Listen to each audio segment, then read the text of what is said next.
Verb को अगर अच्छे से समझ लिया जाए तो बहुत सारे प्रॉब्लम्स का सॉल्यूशन खुद ब खुद हो जाएगा।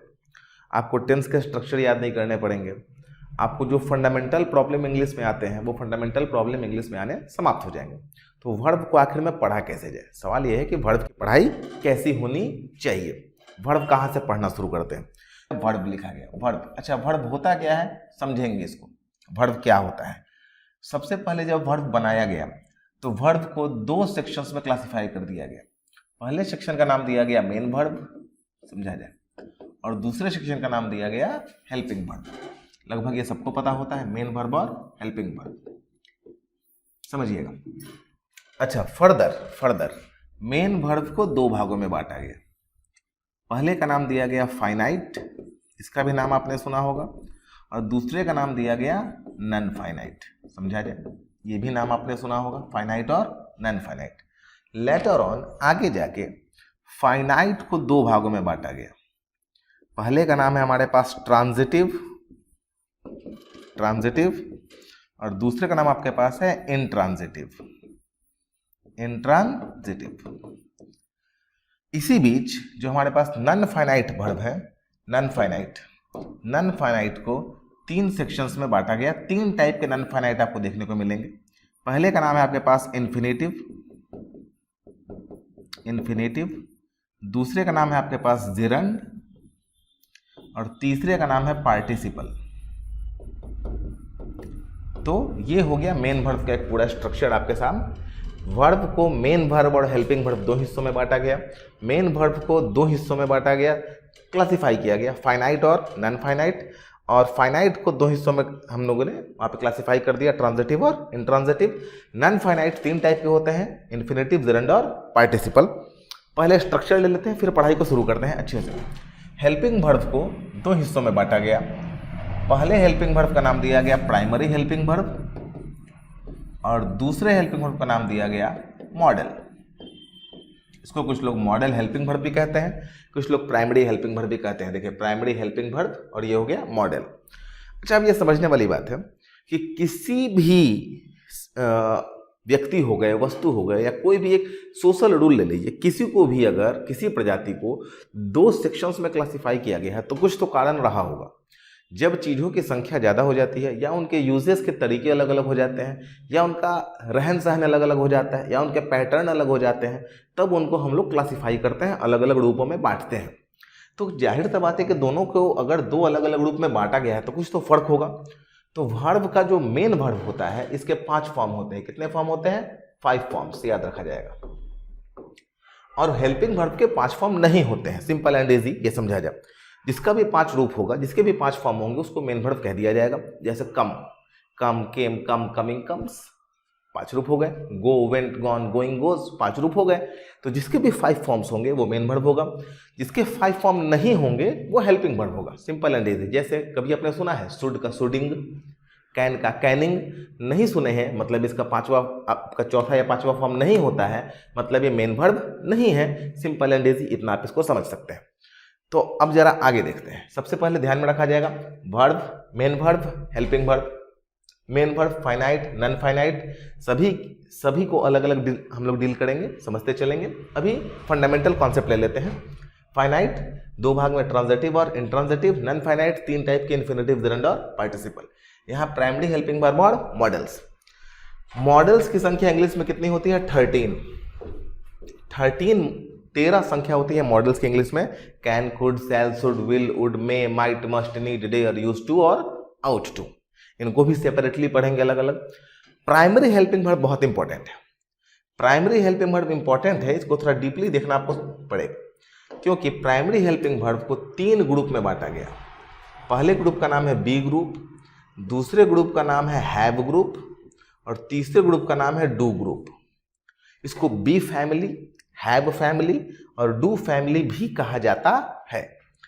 बी फैमिली के अंदर 5 मेंबर हैं, इज, एम, आर, वाज और वर। ये बी फैमिली के अंदर में है।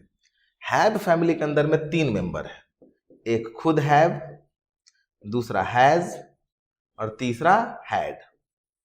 हैव, हैज और हैड। डू फैमिली के अंदर में भी 3 मेंबर हैं, पहला खुद डू, दूसरा डज और तीसरा डिड। थोड़ा समझिएगा इसको ध्यान से। बी फैमिली के अंदर 5 मेंबर हो गए, is, am, are, was, were. Have के अंदर हैव, हैज, हैड। डू के अंदर डू, डज और डिड। सबसे पहली बात है कि चलिए आपने बचपन में पढ़ा था verb is a doing word. Verb क्या है? Verb is a doing word. कोई भी एक्शन होगा तो वर्ब कहेंगे। चलिए खाना, पीना, सोना, उठना, बैठना, जीना, मरना, ये सारा एक एक्शन है, सारा वर्ब है, सभी तो मेन वर्ब है। तो आखिर में जब ये मेन वर्ब हो गए, मेन वर्ब हमने बना दिया, ठीक है, प्ले हो गया, लर्न हो गया, रीड हो गया, लिव हो गया, डाई हो गया, स्माइल हो गया, हिट हो गया, बिट हो गया, सारा काम था, सभी काम की एक इंग्लिश हमारे पास हो गई, ये हमारा मेन वर्ब हो गया। इसको तो पढ़ेंगे, इंपॉर्टेंट है। भाई साहब हेल्पिंग वर्ब की आवश्यकता क्यों हुई? हेल्पिंग वर्ब है क्या, ये आपको समझना होगा। इसको मैं थोड़ा कॉन्सेप्ट के साथ आपको समझाता हूं, आप समझिएगा। 2 मिनट के लिए बहुत ध्यान देना है। चलिए मैं एक सेंटेंस लिखता हूं, ध्यान दिया जाए। मैंने एक वाक्य लिख दिया, राम ने रावण को मारा। चलिए राम ने रावण को मारा, अच्छा काम किया, रावण मर गया। अब इसका अगर इंग्लिश किया जाएगा तो इसका इंग्लिश लिखा जाएगा राम किल्ड रावण। ठीक है, राम किल्ड रावण। VAN भी लिखा जा सकता है, WAN भी लिखा जा सकता है। अब ये हम लोग को थोड़ी पता है कि रावण अपने आधार कार्ड में क्या लिख के बैठा हुआ था, तो वो तो नाम उनका था, जैसे लिखे। तो राम किल्ड रावण। जो इंपॉर्टेंट बात है यहाँ पे समझा जाए, राम यहाँ पे है, रावण यहाँ पे है, तो यहाँ पे लिखे गए हैं। किल्ड मतलब होता है मारना। तो आपको राम का इंग्लिश दिख गया, रावण का इंग्लिश दिख गया, मारना का इंग्लिश दिख गया, मारा। ने और को का तो कोई इंग्लिश आपको दिखा नहीं, ना तो ने का कोई इंग्लिश है, ना ही को का कोई इंग्लिश है।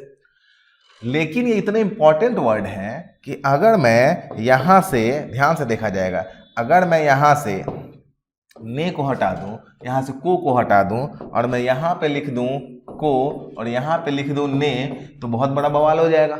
राम को रावण ने मारा, कि तो पूरा उल्टा हो जाएगा। इसका मतलब ये था, जो पहले से लिखा गया था यहाँ पे, राम ने रावण को मारा, इसमें ने और को बहुत इंपॉर्टेंट थे। ये इतने इंपॉर्टेंट थे कि अगर इनके पोजीशन को चेंज कर दिया जाए तो अर्थ का अनर्थ हो जाएगा, लेकिन इनका इंग्लिश नहीं दिख रहा है। इसी तरह ये हिंदी के हेल्पिंग वर्ब समझ लीजिए, इंग्लिश में भी हेल्पिंग वर्ब का यही काम है। उसका कोई अपना अर्थ नहीं होता है। अगर आप उसका हिंदी करने जाए तो उसका अर्थ बहुत मुश्किल है, लेकिन वो इंग्लिश के लिए बहुत इंपॉर्टेंट चीज है। समझा जाए, जो यहाँ पे ने और को है वही इंग्लिश में हेल्पिंग वर्ब है। उनका कोई फंडामेंटल अर्थ आप नहीं दे सकते हैं। अब कुछ लोग रट जाते हैं, इज का मतलब है, ये तो हमको समझ में नहीं आता है। इज का मतलब है, तो एक बार बताइए, तेज, इसमें तो इज नहीं है, तो है कहाँ से आ गया जी, जरा हमको बताया जाए। इसका कोई अर्थ है, लोग रट गए, इज का मतलब है। ये जबरदस्ती बना दिया गया है आसान करने के चक्कर में। वास्तव में सिंपल एंड इजी आप ऐसा समझ सकते थे, हेल्पिंग वर्ब के यूसेस को पढ़ना है, इसका यूज कहाँ होता है, इसके हिंदी के बारे में चर्चा नहीं करनी है। जरूरी नहीं हर एक शब्द का हिंदी हो। मैं एक और एग्जाम्पल देकर आपको समझाता हूँ, 2 मिनट के लिए थोड़ा समझिएगा। मैंने एक सेंटेंस लिख दिया, आई, ध्यान से देखा जाएगा, मैंने सेंटेंस लिखा, आई नो यू। आई मतलब मैं, यू मतलब आपको, नो मतलब जानता हूं। ठीक है, हो गया, आई नो यू। अब मैंने लिख दिया, I do not know you. समझा जाए, मैं आपको नहीं जानता हूं। तो आई का मतलब मैं, नॉट का मतलब नहीं, नो मतलब जानता हूं, यू मतलब आपको। डू का क्या मतलब है यहाँ पे, थोड़ा हमको बतलाया जाए।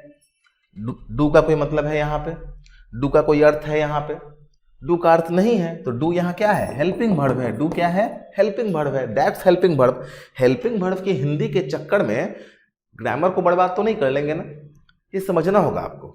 मेन वर्ब का अर्थ होता है, हेल्पिंग वर्ब सेंस पूरा करने के लिए जरूरी है।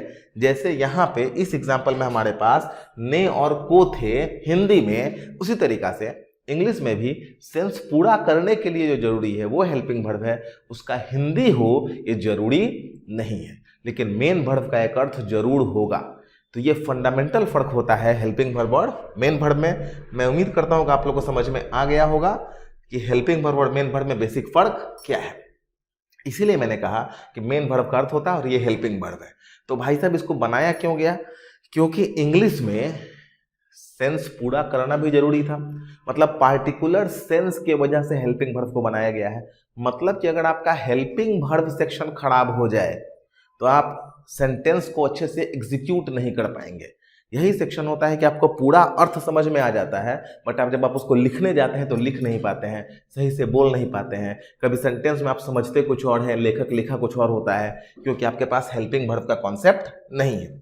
तब सभी हेल्पिंग वर्ब को हम लोग को समझना होगा बी, हैव, डू इनको क्यों बनाया गया। बी फैमिली के अंदर is, am, are, was, were होते हैं। हैव के अंदर हैव, हैज, हैड होते हैं। डू के अंदर डू, डज, डिड होते हैं।